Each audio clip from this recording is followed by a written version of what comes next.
Avant de plonger dans cette histoire incroyable, pensez à vous abonner à la chaîne et à activer la cloche. Ici, chaque récit a quelque chose à dire, et vous ne voudrez pas en manquer un seul. La lumière crue du soleil de midi illuminait la rue bondée de Washington, D.C. Les sirènes hurlantes d'ambulances et de voitures de patrouille résonnaient entre les immeubles de verre et de béton. Les passants s'étaient figés, intrigués par la scène qui se déroulait devant eux. Des policiers en uniforme tenaient fermement une femme, menottée, face contre le capot d'une voiture de patrouille. Elle ne criait pas. Elle ne suppliait pas. Son regard, glacé et déterminé, balayait la foule. Une colonelle de l'armée américaine, décorée et respectée, venait d'être arrêtée pour un incident administratif dont elle n'avait jamais entendu parler. Les policiers échangeaient des regards hésitants, sentant que quelque chose n'allait pas. Soudain, un téléphone sonna. Un son banal, mais qui fit instantanément tomber un silence pesant sur la scène. L'un des policiers décrocha, et sa pâleur trahit ce que tous comprirent immédiatement, ce simple appel venait de la Maison-Blanche. « Colonel Williams ?» La voix grave de l'autre côté du fil était glaciale. « Lâchez-la immédiatement. » Et que personne n'ose désobéir. Les policiers, figés, relâchèrent doucement leur prise. La colonelle redressa ses épaules, reprit son souffle, et son regard traversa la foule comme une flèche. Elle n'avait pas besoin de parler pour imposer le respect, l'autorité venait d'elle, et tous sur place le savaient désormais. Ce simple appel allait bouleverser la journée, et prouver que même face à l'injustice et aux erreurs, certaines personnes détenaient un pouvoir qui allait bien au-delà de leurs menottes. Les policiers restaient figés, comme pris dans une toile invisible. Aucun d'eux n'osait croiser le regard de la colonelle Williams. Elle retira lentement ses menottes, sans un mot, et fit quelques pas en avant, chaque mouvement mesuré, chaque geste imposant. La foule, silencieuse, retenait son souffle. « Vous ne savez pas à qui vous parlez. » murmura enfin l'un des policiers, la voix tremblante. Mais la colonelle ne répondit pas. Son regard était fixé sur l'officier qui avait donné l'ordre initial de l'arrêter. Une étincelle de défi brillait dans ses yeux. À cet instant, un autre téléphone sonna. Cette fois, c'était celui du chef de la police locale. Les mots qu'il entendit suffirent à faire pâlir tous les policiers sur place. Un ton sec, autoritaire, et sans appel, Colonel Williams est un officier de haut rang. Toute action contre elle sera considérée comme une violation grave. Faites immédiatement un rapport et retirez vos accusations. Les policiers se regardèrent, conscients qu'ils venaient d'être humiliés et que leur erreur pourrait leur coûter cher. La colonelle, elle, ne montra aucune satisfaction. Elle savait que la rue, la foule et même ses adversaires potentiels avaient maintenant compris qu'elle n'était pas quelqu'un à sous-estimer. Elle inspira profondément, puis tourna les talons. Les murmures de la foule s'élevèrent, certains murmuraient son nom, d'autres racontaient l'histoire de ses médailles et de sa carrière impeccable. La colonelle Williams avait transformé un moment de tension en une démonstration silencieuse mais totale de pouvoir et de respect.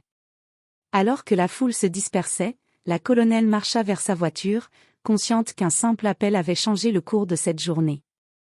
Mais derrière cette façade calme, un feu brûlait, elle savait que ce n'était pas seulement une question de menottes ou de police, mais un signal clair à tous ceux qui sous-estimaient sa position et sa détermination.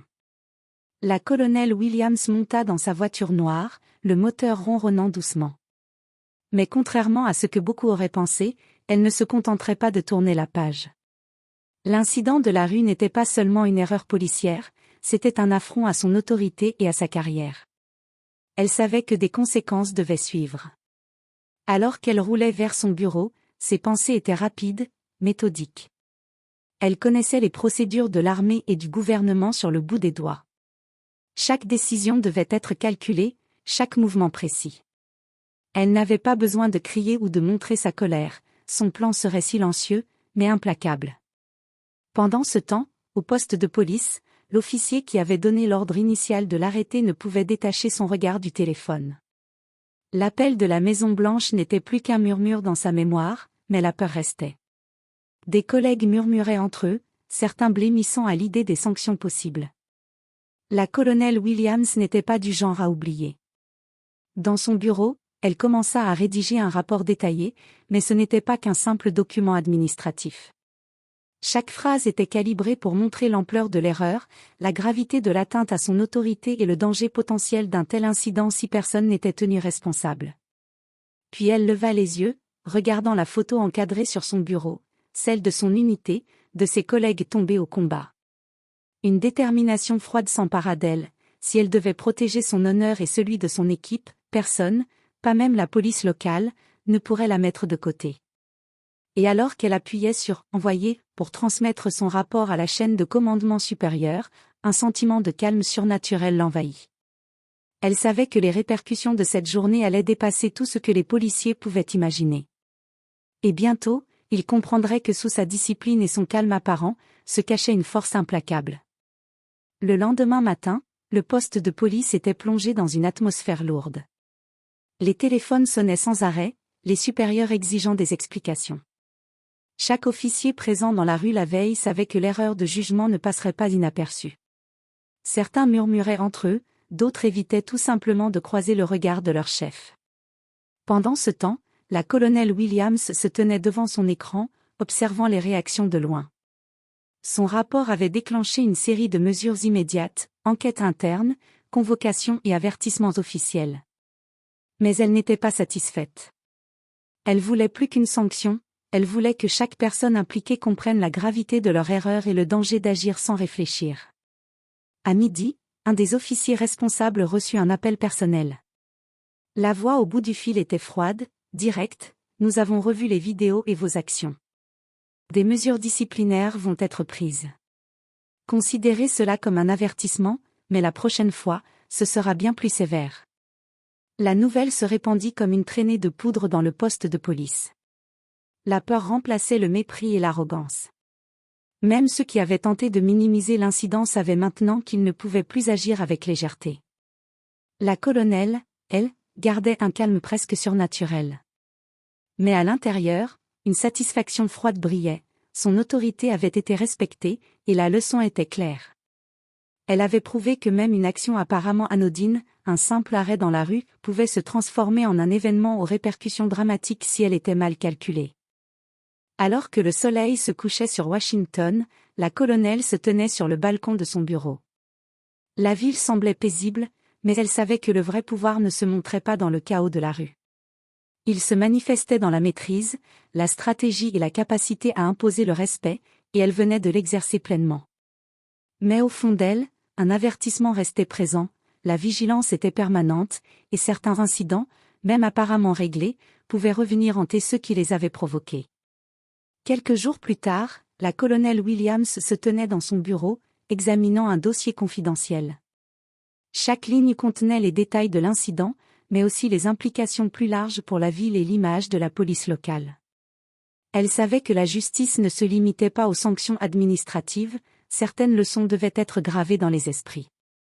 Alors qu'elle réfléchissait, son téléphone sonna.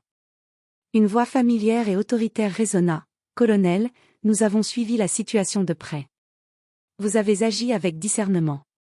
Mais il y a quelque chose que vous devez voir. » Un écran s'alluma devant elle, révélant des vidéos de la rue la veille. Les officiers étaient figés, certains murmurant entre eux, tous réalisant enfin l'ampleur de leur erreur. La colonelle n'avait pas seulement obtenu des excuses ou des sanctions, elle avait exposé l'incompétence et l'arrogance de ceux qui avaient cru pouvoir l'humilier. Puis vint le moment décisif. Elle appuya sur un bouton discret de son bureau, déclenchant une notification confidentielle à l'ensemble du poste de police. Tous les officiers impliqués dans l'incident seraient reclassés sous surveillance stricte et soumis à un programme de formation obligatoire sur le respect de l'autorité et des protocoles militaires. Dans les couloirs du poste, le chaos s'installa rapidement. Les murmures devinrent des cris, les regards de peur et de honte se croisaient. La colonelle Williams avait transformé un simple incident en un message clair et indélébile, personne, pas même ceux vêtus d'un uniforme, n'était au-dessus de la discipline et du respect. Elle se leva, regarda la ville à travers les grandes fenêtres de son bureau. La lumière dorée du soir baignait Washington, mais à l'intérieur, une certitude brûlait, la journée où elle avait été menottée n'était pas une humiliation, mais le début d'une leçon que tous retiendraient. Une leçon sur le pouvoir, la stratégie et le respect. Et tandis qu'elle quittait le bureau, un dernier message arriva sur son téléphone. Colonel Williams, vous avez prouvé que la vraie autorité ne se montre pas par la force, mais par la maîtrise et l'intelligence. Un sourire léger effleura ses lèvres. Pour une fois, la rue et le monde avaient enfin compris qui était vraiment la colonel Williams.